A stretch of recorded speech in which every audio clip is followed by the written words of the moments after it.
Lors de sa première séance de psychothérapie, à la question « Qu'est-ce qui vous fait souffrir ?», Madame E répond « Je n'arrive pas à me contenter de ce que j'ai ».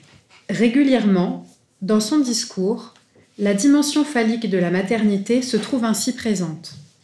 Cette dimension, c'est Sigmund Freud qui l'a mise en évidence au cours de son étude des spécificités du complexe d'Œdipe chez la fille. Ainsi, à partir de sa clinique, il nous apprend qu'à la découverte de l'organe génital masculin, la fille peut emprunter pour son développement l'une des voies suivantes. Dans la première voie, effrayée par la comparaison avec le garçon, elle se trouve mécontente de son clitoris, qui, avant l'Œdipe, représente sa zone érogène principale. Elle renonce alors à son activité phallique et se détourne de façon générale de la sexualité. Dans la seconde voie, empreinte de défi, la fille reste attachée à la masculinité menacée.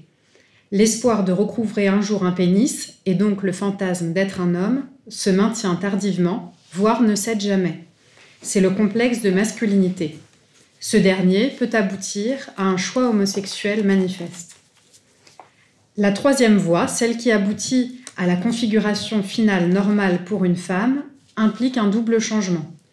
Le premier, un changement de zone érogène, allant du clitoris vers le vagin, et le second, un changement d'objet, car la fille passe de la liaison préœdipienne à sa mère à l'amour pour son père. Ce passage s'effectue à partir d'une identification à la mère, mais aussi d'une haine à son égard.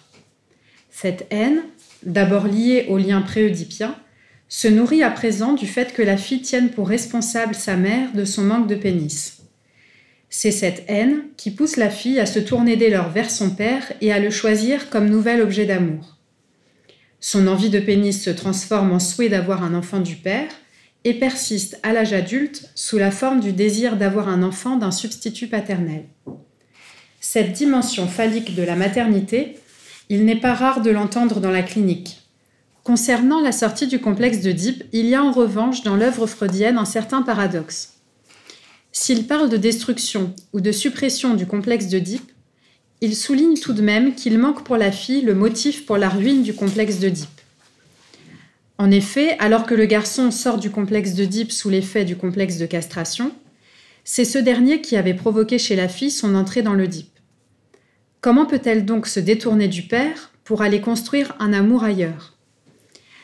Ainsi, Freud remarque lui-même que chez la fille, le complexe d'Œdipe peut être, je cite, « quitté lentement, être liquidé par refoulement et déplacer ses effets loin dans ce qui est la vie d'âme normale de la femme. » Et nous ajoutons, la clinique nous apprend également que pour les hommes, du moins ceux qui viennent nous rendre visite, nous pouvons faire le même constat. Mais ce n'est pas le sujet ici. Donc, dans la forme féminine du complexe d'Œdipe, ce dernier ne semble pas détruit, mais plutôt camouflé derrière des équivalences symboliques. En effet, le père est remplacé par un autre homme, mais qui reste un substitut paternel, et l'envie de pénis est remplacée par le désir d'avoir un enfant du père, puis du substitut paternel. Dans une telle configuration psychique, l'Œdipe apparaît clairement agissant et les termes destruction ou suppression du complexe inappropriés.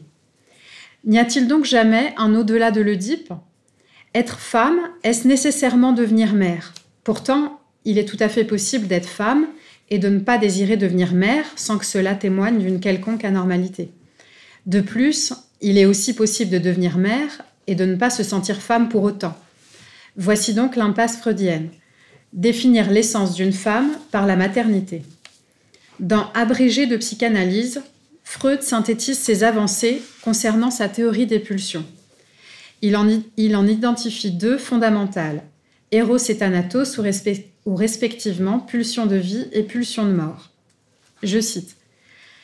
Le but de la première est d'instaurer des unités de plus en plus grandes et ainsi de conserver, donc la liaison.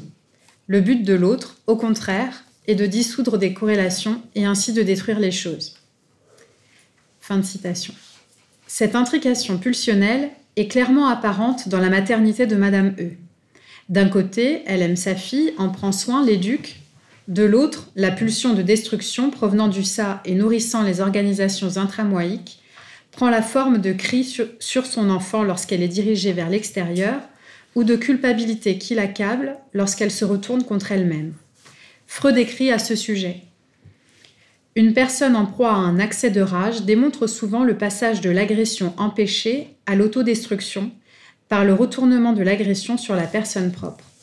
Ceci n'est pas sans rappeler la question du masochisme, abordée lors du précédent colloque, et qu'il est aisément possible d'articuler à celle de la maternité. Comment donc sortir de ces identifications oedipiennes dans lesquelles Madame E se trouve embourbée ? Si devenir mère ne suffit pas à sortir du complexe d'Oedipe et à être femme, alors quelle autre voie peut donc mener à la sortie ? D'après Jacques Lacan, c'est par l'introduction de la métaphore paternelle que la sortie du complexe d'Oedipe s'opère. Il résume ainsi. Premièrement, l'instance paternelle s'introduit sous une forme voilée ou non encore apparue. Deuxièmement, le père s'affirme dans sa présence privative en tant qu'il est celui qui supporte la loi, et cela ne se fait plus d'une façon voilée, mais d'une façon médiatisée par la mère, qui est celle qui le pose comme celui qui lui fait la loi. Troisièmement, le père est révélé en tant que lui là. Là, c'est la sortie du complexe d'Oedipe. Fin de citation. Ici, ce que le père a ne désigne plus le pénis, mais le phallus, représentant le désir dans sa forme la plus manifeste. Ce qu'il y a de marquant dans la théorie lacanienne, c'est qu'il semble y avoir une véritable disjonction entre être femme et devenir mère. En effet, la mère fait référence à l'omnipotence, à la toute-puissance, à la jouissance phallique, là où la femme renvoie au patoute, au manque, à la jouissance autre. Les positions de femme et de mère semblent donc structurellement incompatibles. Et Jacques-Alain Miller de conclure, je cite, « Une vraie femme n'est pas la mère. La mère dans la psychanalyse est celle qui a. Elle ne répond à son concept que pour autant qu'elle est abondante. En revanche, une vraie femme, telle que Lacan en fait miroiter l'existence éventuelle, c'est celle qui n'a pas et qui de ce n'avoir pas fait quelque chose. » Fin de citation. Donc, là où nous en sommes, d'après Freud, l'issue normale pour être femme, c'est devenir mère. Là où, au contraire, d'après Lacan, ces deux positions ne se recouvrent nullement. Si en plus nous nous appuyons, comme le propose Miller, sur le mythe de Médée pour désigner la vraie femme, alors les perspectives apparaissent quelque peu restreintes pour l'être de sexe féminin. Il peut ou devenir mère, ou agir, guidé par la soif de vengeance et la haine, par-delà l'amour maternel. Ce qui me semble être au contraire une voie d'espérance pour l'être de sexe féminin, c'est la proposition déclinée par Fernando de Amorim dans ses brèves sur le féminin. Plutôt que de confondre ou d'opposer la position de femme et celle de mère, il y distingue la féminité du féminin. La féminité, qui est en lien avec le phallus imaginaire, je cite, représente la position de la pulsion d'emprise articulée à la pulsion sexuelle. Donc elle fait référence, la féminité, aux artifices, au jeu du semblant, à la séduction que peuvent déployer les êtres de sexe féminin. Le féminin, qui est en lien avec le phallus symbolique, représente la position d'une femme habitée par le manque. Le féminin fait référence à une position castrée chez l'être parlant, et ce, indépendamment du sexe. Ainsi, un être de sexe féminin, selon qu'il soit traversé ou non par la castration symbolique, se situera plutôt dans l'une ou l'autre de ces positions. C'est ici que la psychanalyse entre en jeu, dans la mesure où elle peut soutenir l'être de sexe féminin dans la construction de sa position féminine, voir si le désir de devenir mère est au rendez-vous dans la construction féminine de sa maternité.